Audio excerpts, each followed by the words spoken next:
tes. Assalamualaikum warahmatullahi wabarakatuh.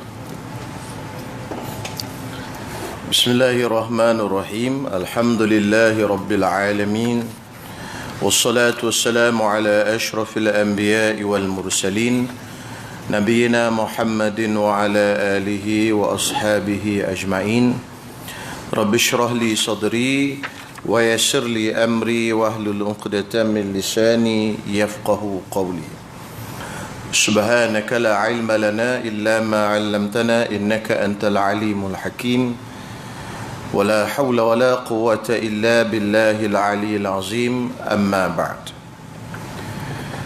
Kita masih membicarakan kitab Adillatun Nuraini, Syarah Matla'il Badrain, dan pada tengah ini kita masuk pada muka surat 109.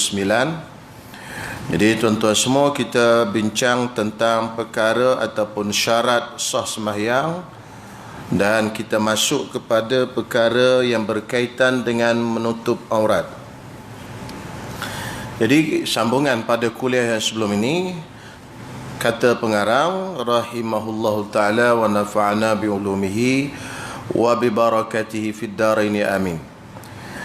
Tiada lazim atasnya menerima hibah, yakni pemberian kain, kerana besar bangkitannya, yakni fitnahnya, dan lazim atasnya terima pinjam kerana dhaif, yakni lemah bangkitannya, fitnahnya. Maka jika tiada ia terima, tiada sah sembahyangnya. Ini dalam kes seorang ni tidak ada kain nak tutup aurat dia. Tiba-tiba ada orang tu nak bagi hadiah, hibah kain itu kat dia. Orang tu kata, ambillah kain ni buat tutup aurat, beri secara percuma, hibah. Pada fikiran kita, tuan-tuan semua, kita tak ada kain nak sembahyang. Tiba-tiba ada orang bagi kain, suruh kita tutup aurat sembahyang. Kalau fikir dengan logik akal kita, tuan-tuan semua, kena terima lah kan. Pasal orang bagi. Tetapi agama, tuan-tuan semua, dia tak kata macam tu. Apa kata hukum fiqah?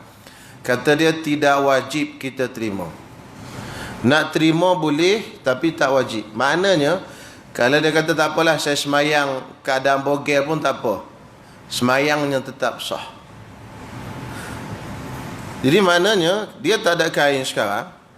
Ada si fulan ni bagi kain dia, saya bagi kat awak ni kain, dia tak nak terima. Boleh tak dia tak nak terima? Dalam keadaan bila dia tak terima, dia semayang dalam keadaan bogel, boleh tak? Ataupun dalam keadaan tak menutup aurat, boleh tak? Boleh dan sah semayang. Maknanya tidak wajib. Boleh dia terima.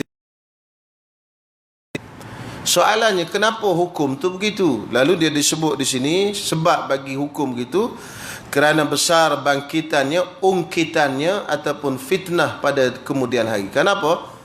Kerana tuan semua, bila kita terima pemberian orang, kita akan terdedah kepada ungkitan orang. Bangkitan ni mana ungkit? Suatu hari nanti orang boleh mengungkit pemberian dia kepada kita. Dan benda beri kepada orang ni, kita menerima pemberian orang ni, dia besar, dari segi ungkitan tu besar. Mungkin suatu hari nanti, katalah tuan-tuan semua, ada satu ketika kita tak ada kain, si fulan ni bagi kain kat kita, kita pun terima. Setelah 2, 3, 4 tahun lepas tu, kita pun dilantik menjadi menteri, kan? Katakanlah tiba-tiba tajuk menteri pula kan, kebetulan dia lantik menjadi menteri. Orang yang bagi kain tu kat kita datang ke pejabat kita, dia nak minta sesuatu daripada kita, tuan-tuan semua. Dan benda yang nak minta tu, tuan-tuan semua, kadang-kadang tak betul pada syarak. Dia boleh sebut alah, action dulu semayang kain tak ada, aku bagi tu, kata dia. Jadi ungkitan yang macam tu boleh mencacatkan maruah kita. Sebab itu pada waktu itu tidak wajib kita terima. Tak wajib maknanya boleh kita terima, boleh kita tak terima. Maknanya kalau kita semayang dalam keadaan tak tutup aurat pada waktu itu, semayang kita tetap sah. Tapi sebaliknya, kalau orang tu bagi pinjamnya, dia kata ambillah kain saya bagi pinjam, itu wajib terima. Dia tak boleh kata, tak apa, semayang tak tutup aurat. Tak boleh. Semayang tidak sah. Beza pinjam dengan bagi, hibah, hadiah. Hadiah tu kita milik. Pinjam tu kita ambil sekejap guna, lepas tu kita pulangkan balik. Sebab pinjam tu bukan kita ambil barang tu. Itu dari segi hukum fiqahnya. Tuan-tuan semua. Boleh jelas tu? Jadi maknanya agama ni bukan boleh difikir dengan akal. Kalau fikir dengan akal, tuan-tuan semua, akal kita, tak ada kain. Kain ada orang nak bagi. Ambil je lah.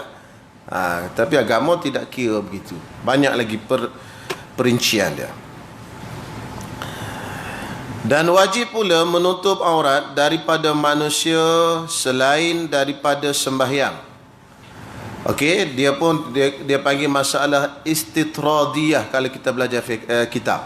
Maksudnya masalah sekarang ni sedang bincang tutup aurat dalam sembahyang, tapi dia sentuh juga tutup aurat selain daripada sembahyang. Jadi dia kata apa?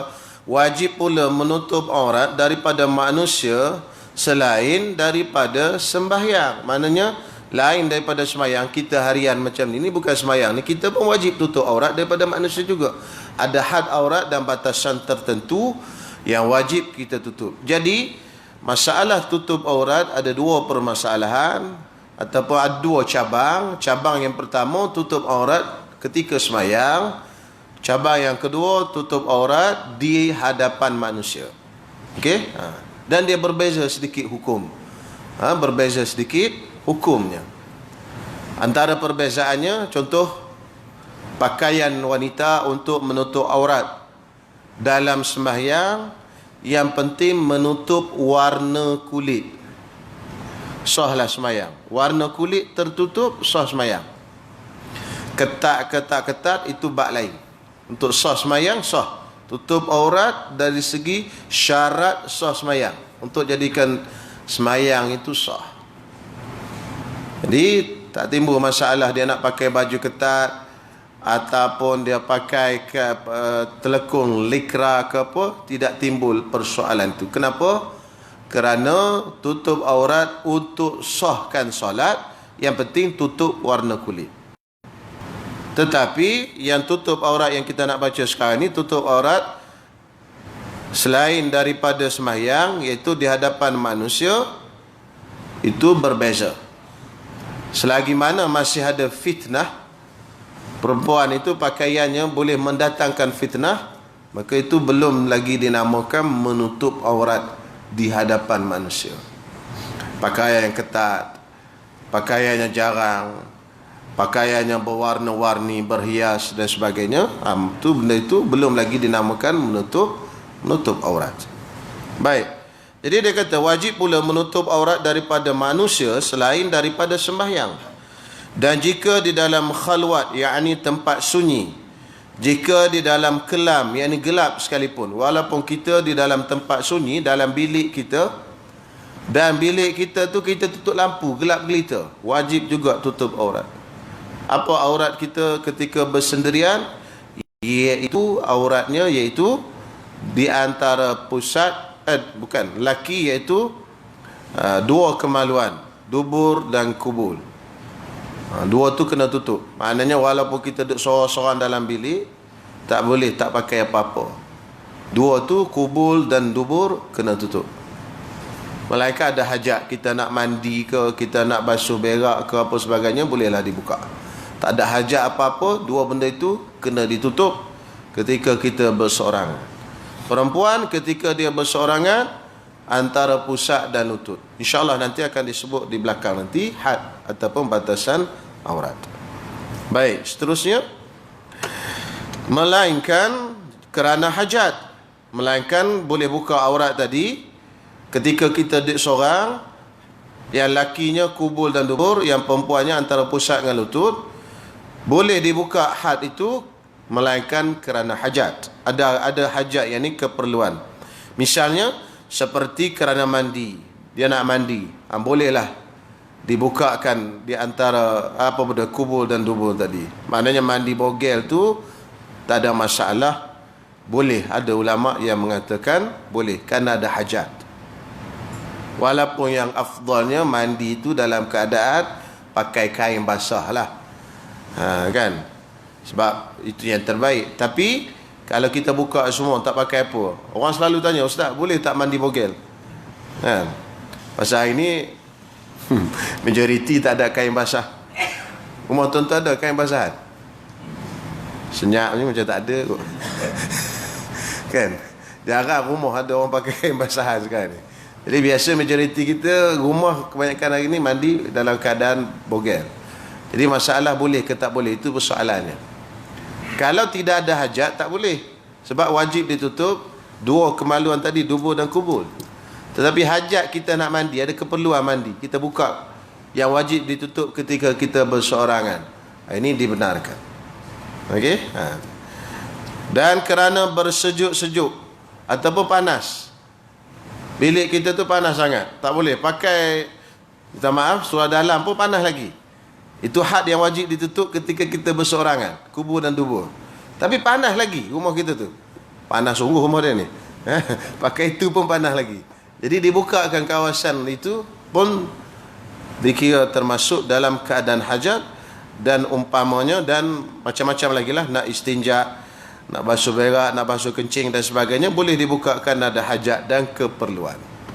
Tapi kalau tidak ada hajat dan keperluan, maka kita duduk sorang-sorang dalam bilik. Lelaki wajib ditutup kubul dan dubur. Perempuan wajib ditutup antara pusat dan lutut. Itu wajib, kadar wajib ketika kita berseorangan. Tak boleh tuan-tuan semua. Islam tak benarkan kita duduk dalam bilik sorang-sorang, tak pakai apa semua, tak boleh. Itu bukan cara orang Islam. Itu cara orang lain tuan-tuan semua. Baik.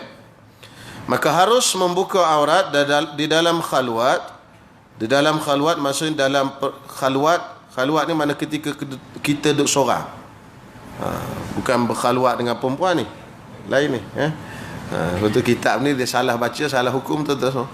Di dalam khalwat maksudnya dalam ketika kita duduk seorang-seorang.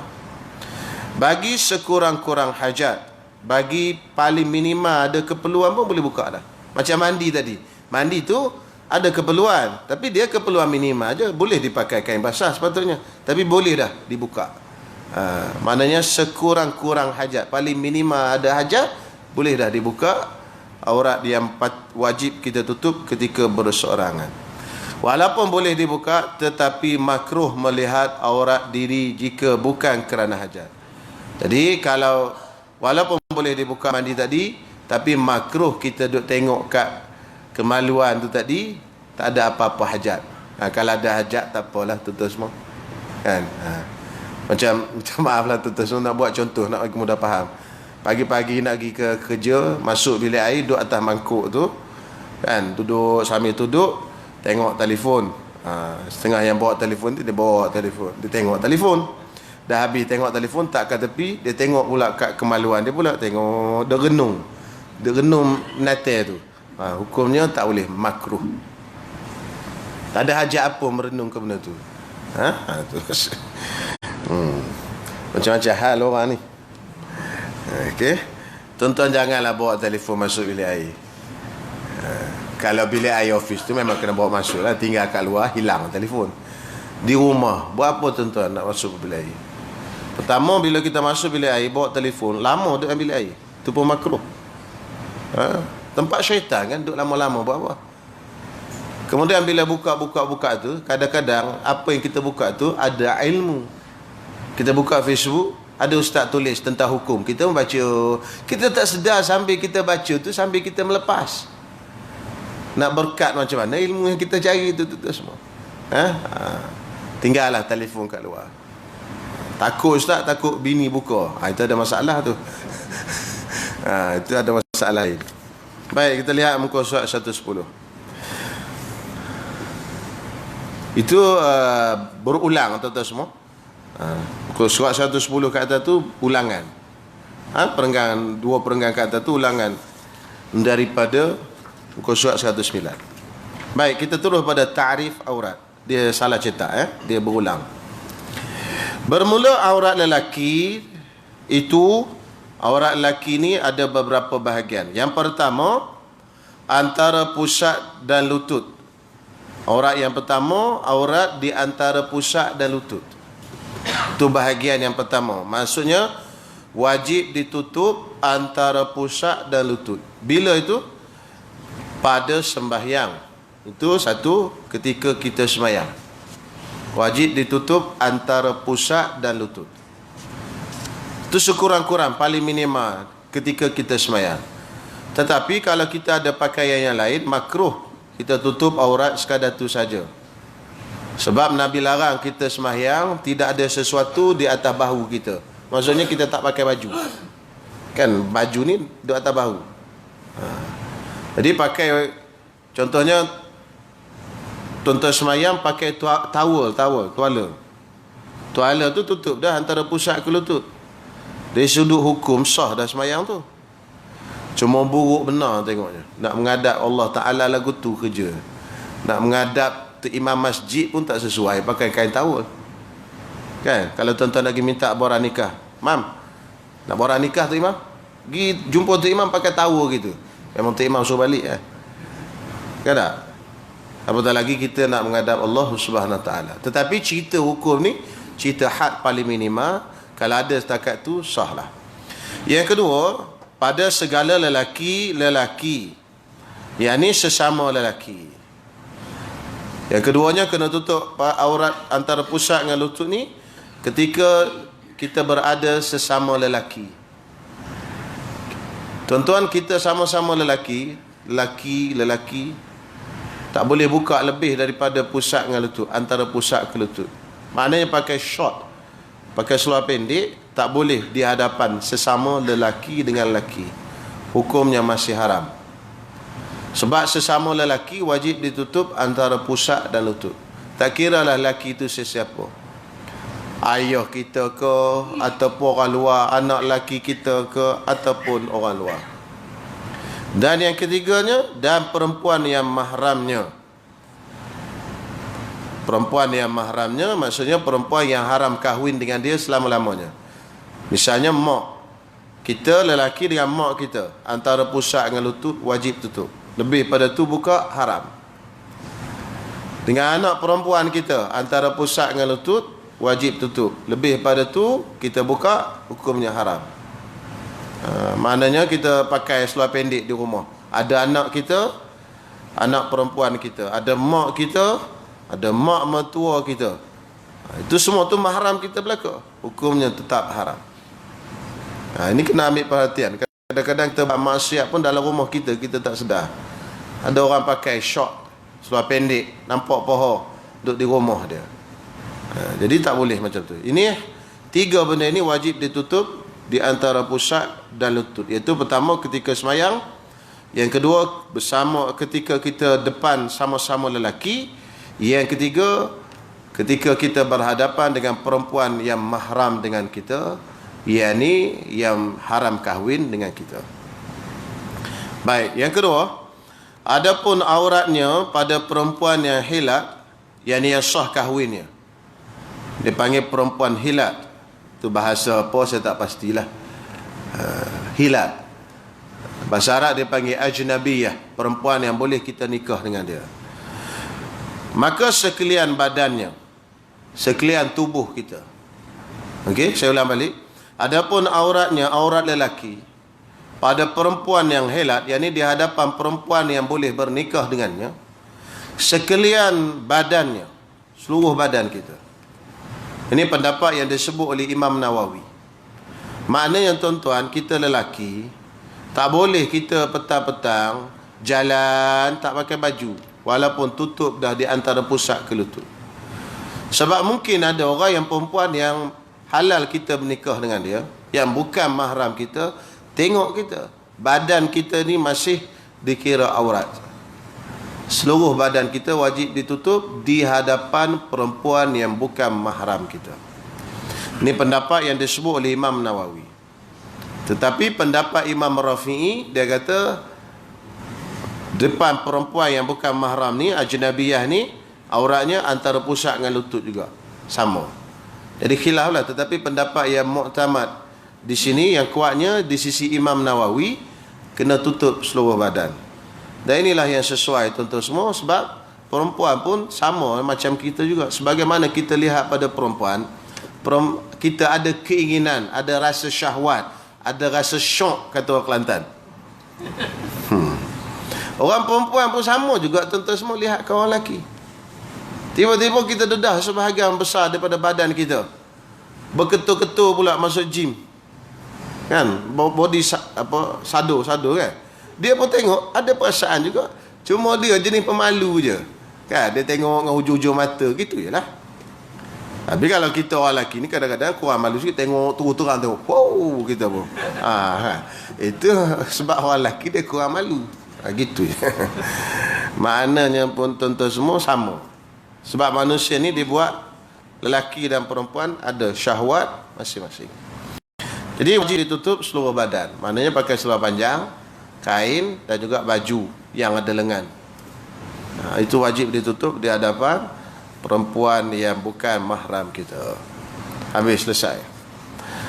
Dan pada khalwat, aurat kita lelaki pada khalwat, yakni tempat sunyi, dua abai mananya.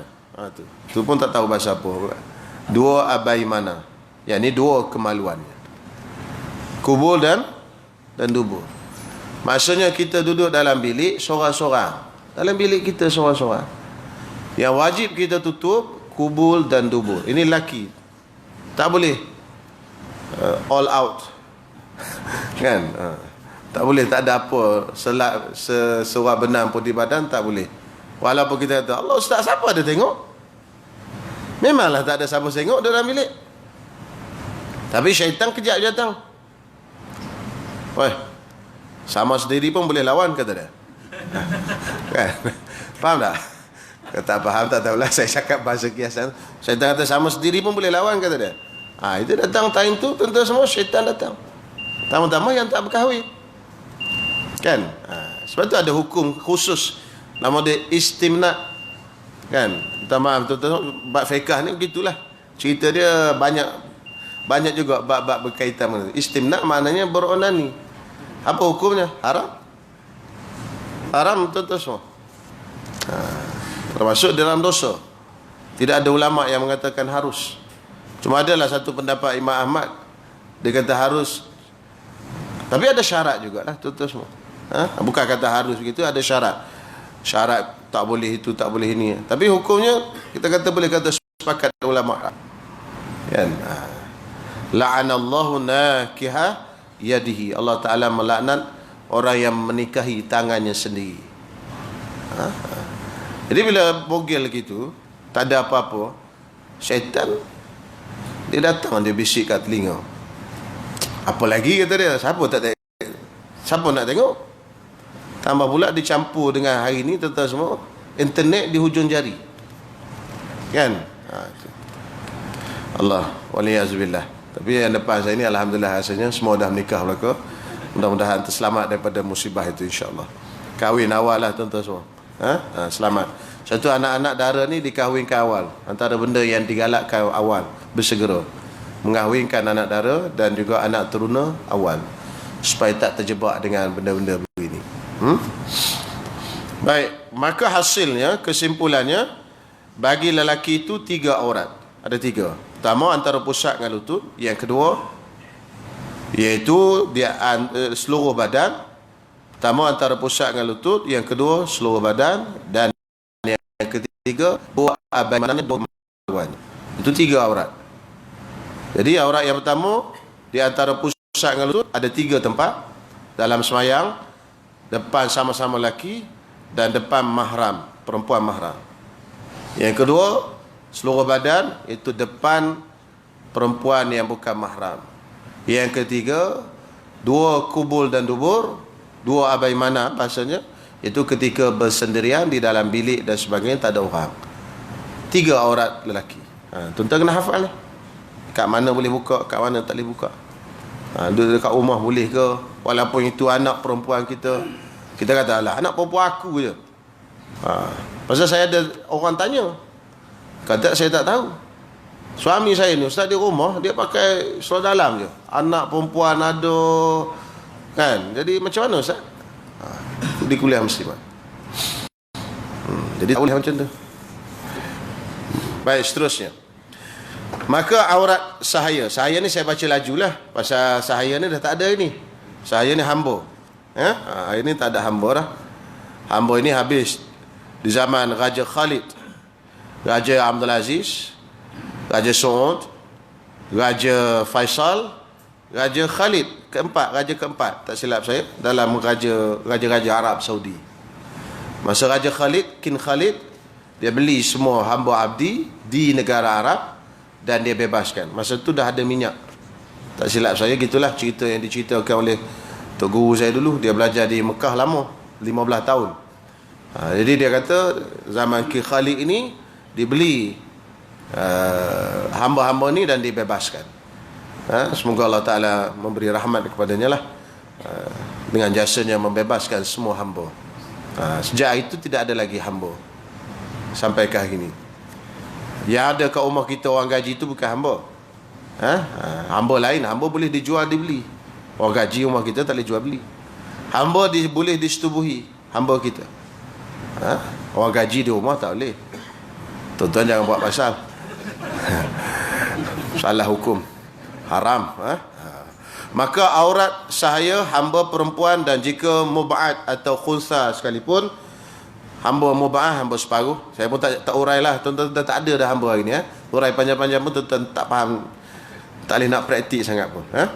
Antara pusat dan lutut pada semayang, dan pada laki-laki yang mahramnya, dan pada khalwat, dan pada segala perempuan. Adapun auratnya, yakni hamba pada laki-laki yang hilat, yang sah kahwin dengannya, maka sekalian badannya, maka hasil baginya dua aurat. Hamba ni ada dua aurat, antara pusat dengan lutut, dan juga sekalian badannya. Kedua tu selesai. Sekarang kita masuk pada perempuan merdeka. Kita semualah hari ini perempuan, dan aurat perempuan yang merdeka. Demikian lagi khunsa. Khunsa ni apa benda tuan-tuan semua? Orang yang ada dua alat kemaluan tu dipanggil khunsa.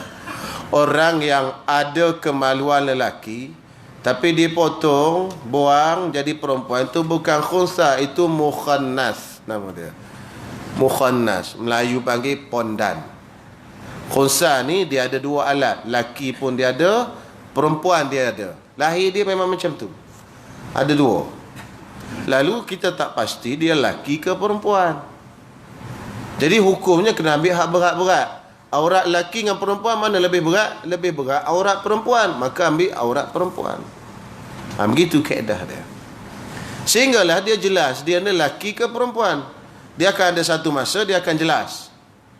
Nak tahu macam mana? Antara tahunya, tengoklah kalau dia datang haid, perempuan lah. Laki tak ada haid. Laki ada haid ni, this is my haid, kan? Darah haid tak ada. Ataupun dia kencing, asyik kencing guna anggota lelaki, tak pernah kencing pun guna anggota perempuan, lakilah dia. Adalah banyak kaedah untuk camnya, tuan-tuan semua. Dia bukan yang boleh ikut suka hati dia je, cita rasa dia. Hari ni aku rasa nak jadi laki, laki. Esok perempuan pula, perempuan. Lusa laki. Itu dua alam nama dia, kan? Dia tak boleh gitu. Khunsa ni dia ada tanda dia untuk cam. Tapi sebelum dia dicam dia lelaki atau perempuan, inilah dia panggil khunsa muskil. Hukum dia kita ambil hak berat dalam bab aurat. Jadi aurat perempuan dan khunsa muskil di dalam sembahyang ialah barang yang lain daripada mukanya dan dua tapak tangannya. Zahirnya, yakni zahir dari belakang, dan batinnya dan dalam. Maknanya tangan ini boleh dibuka ketika sembahyang, depan dan belakang, dan muka. Selain daripada itu, semuanya aurat bagi perempuan dan khunsa. Perempuan dan khunsa di dalam sembahyang itu semuanya aurat. Cuma khunsa ni kalau dia sembahyang, dia duduk tengah-tengah. Kalau dia sembahyang jemaah, dia duduk tengah-tengah antara lelaki dan perempuan. Supaya apa? Supaya sembahyang orang tak batal, kan? Kalau dia dengan perempuan, katalah dia lelaki, sembahyang orang tu batal lah. Kalau dia duduk dengan lelaki, katalah dia perempuan, sembahyang orang lelaki batal. Maka dia barisannya tengah, satu baris. Kalau dia sembahyang berjemaah. Tapi pakai telekung. Aurat perempuan tapi duduk di tengah, tak boleh campur. Itu cara pengurusan khunsa di masjid. Kita biasa kita letakkan ini had kanak-kanak, kan? Mungkin suatu hari nanti bila kalau ada ramai khunsa, kena letak ini had khunsa, kena letak situ. Sempadan ni khunsa. Dia tak boleh duduk depan lelaki dengan perempuan. Dia duduk di antara. Tapi kalau dia dah jelas laki ke perempuan, masuk ah. Ni sebelum dia jelas. Kan? Itu. Allah. Baik. Hingga pergelangan tangan. Auratnya sampai ke pergelangan tangan keduanya. Maka dua anggota itu bukan aurat di dalam sembahyang. Muka dan juga tangan bukan aurat di dalam sembahyang. Muka khususnya muslimat kena ambil perhatian, yakni di antara tempat tumbuh rambut sampai ke lekuk dagu ni. Dagu kita ni ada lekuk pasal dia ada dua tulang. Lepas tu dia sini sambung ada lekuk. Dan lebarnya di anak telinga dua ni. Lepas tu kita pun buat bulat gitu. Bahagian dalam tu semua muka. Tak apa, terbuka tak apa. Selain daripada itu tak boleh terbuka. Kalau buka batal sembahyang. Kerana syarat sah sembahyang menutup aurat. Jadi telekung nak sembahyang ni tak boleh pasang bawah ni. Laki pun kena tahu, orang perempuan kena tahu. Pasal di bawah ni dia buka muka dah ni. Di antara lekuk dagu sampai ke halkum. Bukan halkum lah, leher. Pasal orang perempuan tak ada halkum. Sampai ke leher ni. Ini dia panggil kawasan bukan muka dah, ni leher. Jadi ada sebahagian perempuan dia pakai telekung di sini. Bila dia nak sembahyang, Allah, dia letak telekung di sini. Sembahyang dia tak sah. Sebab ini bukan muka ni. Ini bahagian leher. Jadi kena sampaikan kepada isteri kita, cek telekung kita, isteri kita. Dan perempuan muslimat pun kena tarik kalau nak sembahyang, biar duduk sini, dia punya pangkal. Pandai-pandai lehjah macam mana pasang lidah kat bawah tu ke apa, nama dia lidah ke apa tak tahulah. Orang perempuan dia tahulah bab tu. Baik. Dan yang lain daripada dua ini sekaliannya aurat perempuan dalam sembahyang hingga rambutnya dan batin tapak kakinya. Rambut pun aurat, tapak kaki pun aurat. Bawah tapak kaki, batin, tapak kaki pun aurat. Apatah lagi atas. Sebab tu orang perempuan kena pakai stokin. Okey, tu aurat, tak boleh dibuka. Saja-saja.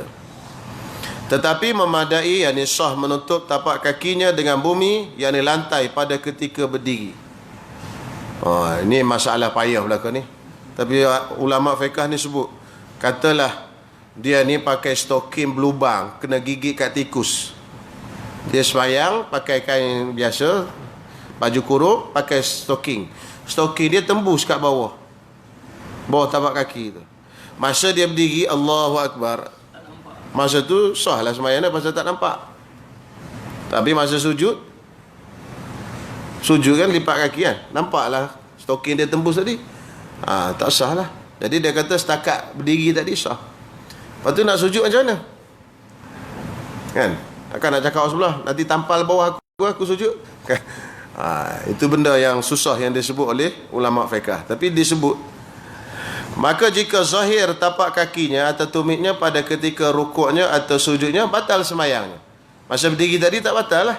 Tapi masa ketika rukuk, masa ketika sujud khususnya, nampak tapak kaki, batal lah sembahyangnya. Habis. Surat 112 kita tengok. Adapun auratnya, yakni perempuan yang merdeka dan khunsa di luar sembahyang. Habis. Jadi cerita dalam sembahyang. Luar sembahyang ni apa maksudnya? Berhadapan dengan lelaki yang bukan mahram dia dan sebagainya. Itu dalam bab sembahyang. Nak sembahyang sahnya tadi, tutup aurat selain pada muka dan tangan. Sahlah sembahyangnya. Tetapi di hadapan manusia dia lain. Suatu saya sebut berulang kali, ramai daripada kita, khususnya muslimat, keliru tentang aurat dalam sembahyang dan aurat di hadapan manusia. Dalam sembahyang, untuk sah sembahyang, itu satu bab tutup aurat. Dan dia ada 3 syarat saja, iaitu pertama, benda yang kita tutup tu bersih, suci. Yang kedua, penutup tadi, benda yang kita tutup aurat tadi, menutup warna kulit. Tak kisahlah benda tu jadi ketat badan kita. Yang ketiga, ditutup di bahagian atas dan bawah. Bahagian atas dan tepi. Bawah tak apa. Kain sarung terbuka bahagian bawah tak apa. Jadi 3 benda itu syarat tutup aurat untuk sah sembahyang. Tetapi tutup aurat untuk berhadapan dengan manusia, dia benda yang lain. Kalau perempuan, saya sebut pada awal tadi, dia tambah lagi syaratnya. Kain tadi jangan nipis. Pakaian tadi jangan ketat. Pakaian tadi jangan berhias. Dan sebagainya. Itu tambahan lagi. Itu kena faham. Perbezaan tutup aurat di dalam semayang, maksudnya untuk sah semayang, dan tutup aurat untuk berhadapan dengan manusia. Okey. Dan auratnya di luar semayang, maka sekalian tubuh badannya, seluruh tubuh badannya, pada yakni di hadapan laki-laki yang ajnabi, seluruh badan termasuk muka dan tangan. Jadi dalam mazhab Syafi'i yang mu'tamad, yang kuatnya perempuan, ini mazhab Syafi'i. Walaupun tuan-tuan mengaku mazhab Syafi'i, tapi kebanyakan perempuan di Malaysia tidak mengamalkan mazhab Syafi'i. Kalau mazhab Syafi'i kena pakai tutup muka. Seluruh badan kena tutup. Macam mana? Tak Syafi'i kita ni. Bukan Syafi'i dah kita ni. Dalam bab pakaian khusus perempuan. Kalau mazhab Syafi'i betul, di luar sembahyang, maka sekalian tubuh badannya, seluruh badan kena tutup. Tak ada kecuali. Muka, tangan tak kecuali. Tak ada kecuali. Tapi tuan-tuan semua, banyak kita amalkan di Malaysia ni mengikut mazhab Maliki. Mazhab Maliki, aurat perempuan sama macam sembahyang, iaitu muka dan tangan boleh dibuka. Dan inilah yang sesuai dengan zaman kita ini, tuan-tuan semua, yang kita dah amalkan. Tidak ada masalah. Cuma kalau tuan-tuan kata tak boleh, saya Syafi'i totok, tutup muka. Gitu. Ada juga begitu. Dia tak nak, saya tak mazhab lain, saya nak Syafi'i je. Okey. Jadi perempuan kena tutup muka. Itu mazhab asal, mazhab Syafi'i. Tak ada masalah tuan-tuan semua. Orang yang tutup muka pun boleh, tak pakai furdah pun tak apa, ada khilaf tuan-tuan semua. Cuma siapa yang tak pakai, jangan menghina orang yang pakai. Ni apa pakai furdah ni, macam ninja pula kata dia. Tak boleh, itu kan pakaian yang disebut dalam kitab. Kan? Yang pakai furdah pula jangan menghina orang yang tak pakai. Tak pakai furdah kata dia. Mazhab apa ni? Syafi'i pakai furdah. Akak mazhab apa kata dia? Mazhab Syafi'i. Tak pakai furdah mazhab Syafi'i. Apa kata dia? Tak boleh, jangan menghina, semuanya ada khilaf. Benda ni khilaf, benda khilaf. Jadi masing-masing kita hormati pandangan yang berbeza-beza dalam masyarakat. Dan auratnya pada dan mana tadi? Dan auratnya pada yakni di hadapan perempuan yang kafir, maka iaitu yang lain daripada barang anggota yang zahir pada ketika berkhidmatnya. Aurat perempuan di hadapan perempuan kafir. Perempuan kafir di hadapan perempuan kafir, aurat dia apa? Perempuan dengan perempuan kafir. Perempuan Islam dengan perempuan kafir. Auratnya iaitu barang yang zahir pada ketika berkhidmatnya. Perempuan bekerja di rumah, dia pakai apa? Tuan-tuan semua, isteri tuan-tuan semua masak kat rumah, pakai apa? Senyap ni. Kau tak pernah tengok bini masak kat rumah? Isteri kita masak kat rumah pakai apa? Kan, rahsia. Rahsia. Tapi biasanya ada orang Melayu apa? Pakai kain batik, pakai baju t-shirt, kan? Maka di hadapan perempuan kafir, perempuan boleh buka itu saja. Wajib pakai setakat tu. T-shirt, kain batik ataupun apa sajalah yang menutup sampai bawah. Rambut, leher, lengan sikit dan kaki itu tidak apa. Okey, itu maksudnya barang yang zahir pada ketika berkhidmatnya, pada ketika dia buat kerja di rumah dia.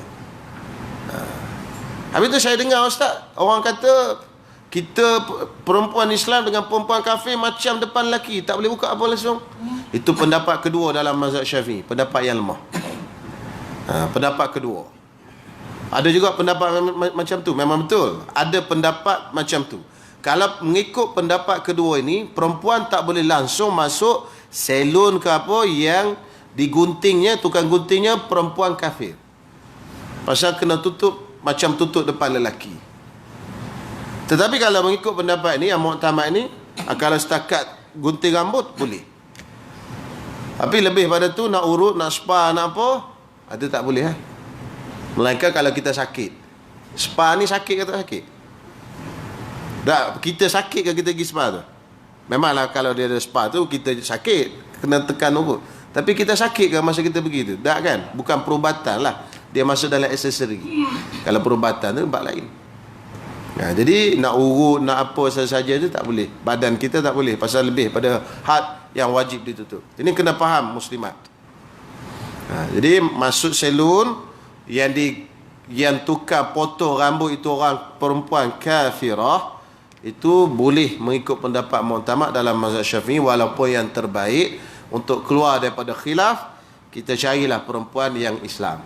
Tapi kata tak ada lah, salon muslimat ni payah nak jumpa juga. Sebab ada orang buka pun tak tahan lama. Sebab iyalah perempuan saja kan pergi gunting. Lepas tu pula orang perempuan muslimat yang nak pergi gunting di situ mesti orang yang faham agama saja. Yang tak faham tak pergi ke mana-mana je. Jadi nak hidup dalam pasaran tu agak susah. Jadi kita pun cari-cari tak ada. Alah, ada Ahmir juga yang potong. Macam mana kata dia? Boleh, tapi syarat kena tutup lah semua. Tutup, jangan bagi orang. Jangan tuan-tuan silap pula. Ustaz kata boleh, tapi dia pergi salon tu, salon yang cermin nampak semua, pun buka. Boleh kata. Iyalah, yang perempuan tu tengok tu potong tu boleh. Yang orang lalu lalang tengok tu macam mana? Kan? Jadi macam tu tuan-tuan semua. Dan yang terakhir, tak boleh terakhir lah. Lebih pada masa. Cukup lah. Sambung kuliah akan datang pula. Okey, insya-Allah. Tuan-tuan lambat masuk kerja, masalah juga insya-Allah. Baik, setakat itu saja dulu. Wallahu a'lam.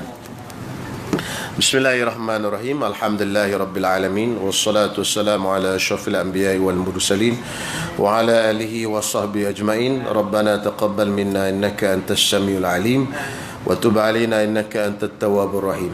Rabbana atina fid dunya hasanah wa fil akhirati hasanah wa qina adzaban nar. وصلى الله على سيدنا محمد وعلى آله وصحبه وسلم والحمد لله رب العالمين.